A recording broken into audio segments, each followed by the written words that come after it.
Hi, my name is Jane Kittredge, and I want to welcome you to the Vermont Symphony Orchestra's second virtual concert made especially for our friends at Agewell.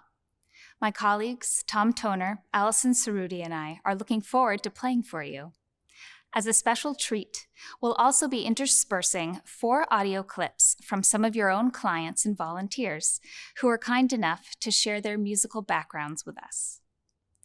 Truth be told, there isn't a huge repertoire of music written for violin, piano, and percussion, but we thought it would be delightful to reimagine some of our favorite works for this specific ensemble and see what sort of dimension our arrangements could bring. In this season that can feel particularly cold and isolating, we hope to warm your hearts with familiar melodies and bring hope for the brighter and warmer days ahead. Our program begins with 2 selections from the incomparable pair of friends, Telemann and Bach. Telemann lived in Hamburg for the last few decades of his life, but it was after an 8-month trip to Paris, during which he was inspired by the trendy French style, that he wrote a set of 6 genius canonic sonatas for 2 instruments. Tom and I will play the first movement from his second sonata, and as you'll hear, we'll be playing the same part in canon.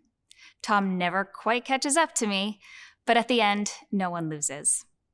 Following the Telemann, Allison will play the Sarabande from Bach's first keyboard partita in B-flat major.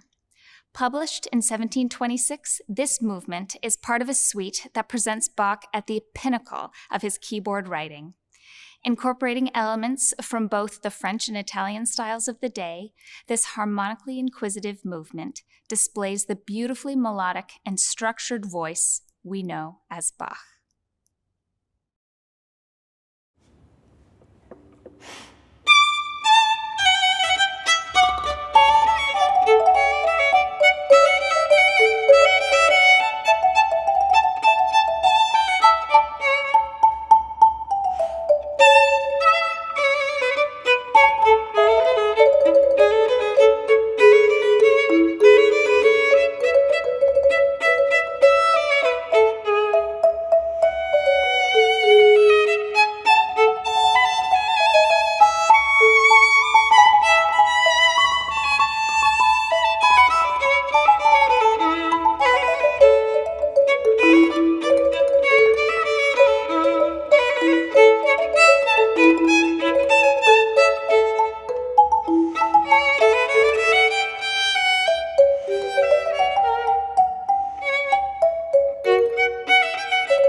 My name is Phyllis Tiffany, and I live in Richford. I was a music major in college and had hoped to become a musician, but I was kind of pushed toward music education. So I did not continue in music. But then when I lived in the States, I picked up French horn and played in various places.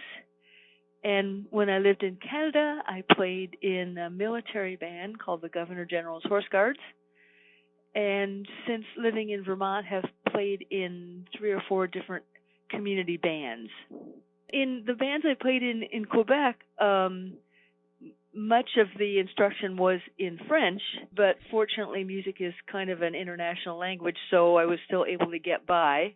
The Horse Guards was a military band, so that was a lot of marches and show tunes and things like that. None of the bands that I'm in have been playing. Currently, they're all on hiatus.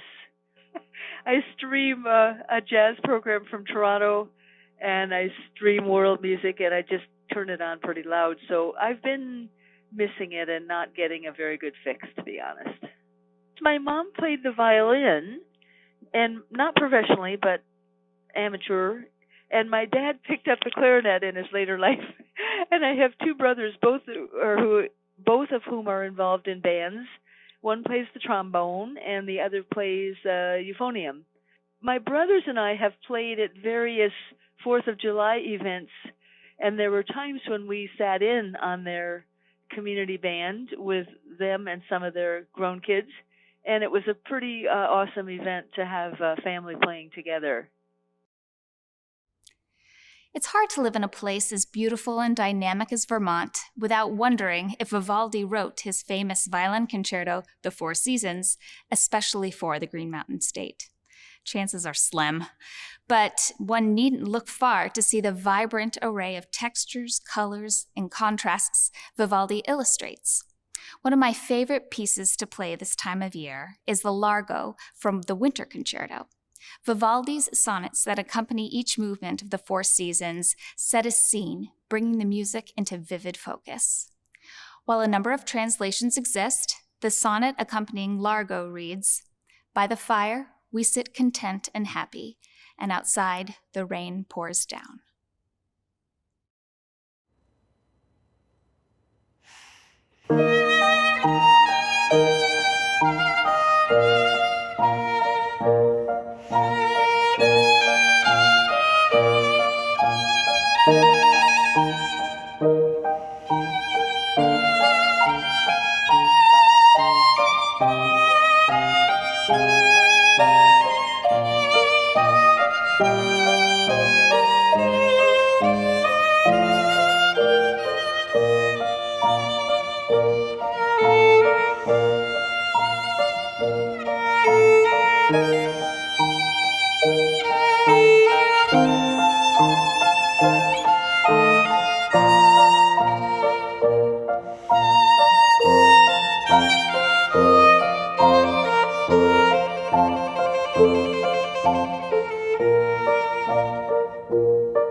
My name is Dave Tilton, and I live in Westford, Vermont.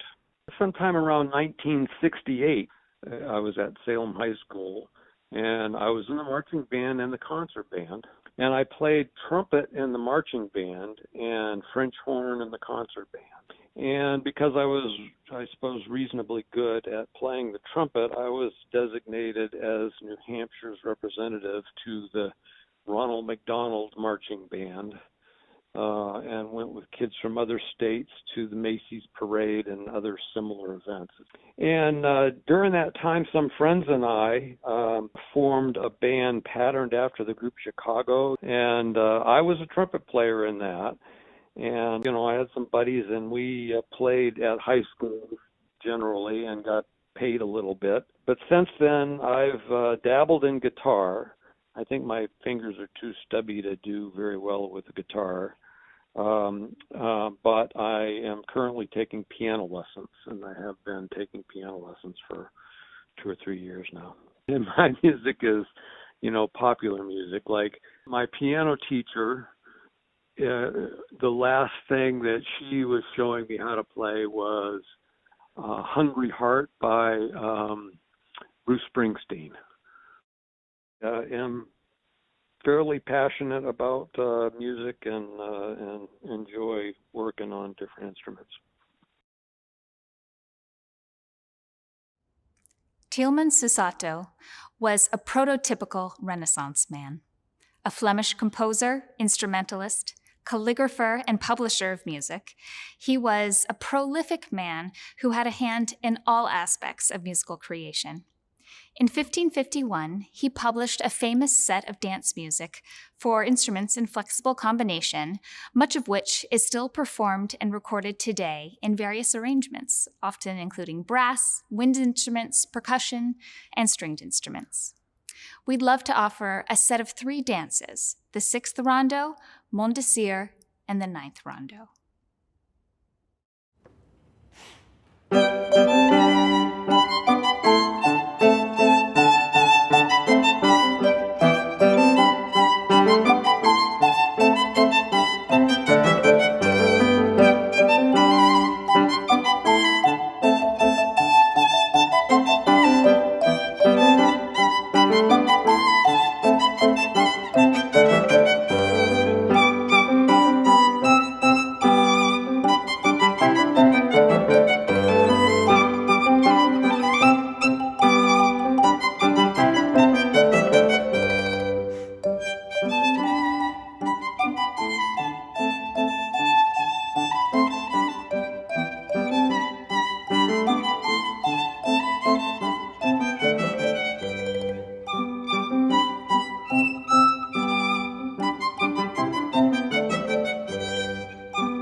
My name is Richard Rushlow. I live in Underhill.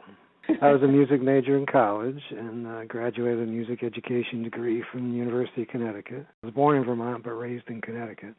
So I did teach music in school systems for a couple of years, including a year up here in Wilmington, Vermont. And then I left teaching to go into the business world, but I still retained musical interests, so I've been playing music as a trumpet player for many years since I left the teaching world. I was a member of two local symphony orchestras, West Hartford and Bristol, and did a whole lot of solo engagements with, church services and weddings. Played for a number of musical productions for local theater companies and schools. Did some big band jazz work with a couple bands down there. So a variety of things. I was at a polka band for 4 years. A variety of things. I did do some work with the Green Mountain Mahler Festival. I did one of their Beethoven Ninth New Year's Eve concerts back in, I think it was 2013. And did a brief stint with Green Mountain Swing, a big band jazz group here. Both of my children were involved in music as well, and I did get to play a musical with both of them, which was kind of nice. If you're hard up for a trumpet player, give me a call. If you asked a large group of orchestral musicians what piece they most enjoyed playing, you'd likely hear Dvorak's New World Symphony more often than not. Indeed, at its premiere in Carnegie Hall in 1893, it had one of the most successful receptions of Dvorak's life, requiring him to stand up and bow after each movement. The beautiful and familiar second movement, often known by the title Goin' Home, arranged in 1922 by William Arms Fisher, perhaps symbolizes the comfort, the memories, and the feelings of safety and love we have for the places we call home.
My name is Mary Ann Samuels, and I live in Burlington, Vermont. I always loved music. I loved singing. I played clarinet growing up, and then some piano growing up, and then was in a college choir, but studied education in college. And around the same time, I met some folk musicians and started learning to play folk instruments, such as dulcimers and tin whistles. And I was playing recorders at the time, studied piano, and then eventually got certified to teach music. So I began teaching music in public schools in 1982 and taught in the Grand Isle County for about 20 years, and also taught in my neighborhood at Christ the King School for 4 years. Over the years, I've been teaching piano, but continuing to play folk music and early music. Have played with the groups called Full Circle. Our group of 5 women have played together for 20 years now. And more recently, about 4 or 5 years ago, I began playing with a group that we call ourselves Champlain Consort. I feel like it has been one of the things that has sustained me through this past year. I mean, all my life really, but having music to play feels like such a gift during this pandemic. We'd like to end our program with a fun military folk tune called The Downfall of Paris. While its origins are in 18th century France, this catchy melody certainly made its way across the world. It can be found in early collections of British, Irish, and Scottish folk music, and was eventually adopted during the American Civil War as a musical cue to signal lights out at camp. And with that, it's lights out on our program for you at Age Well. We hope you've enjoyed this video from your friends at the Vermont Symphony Orchestra, and that you are staying warm and staying safe.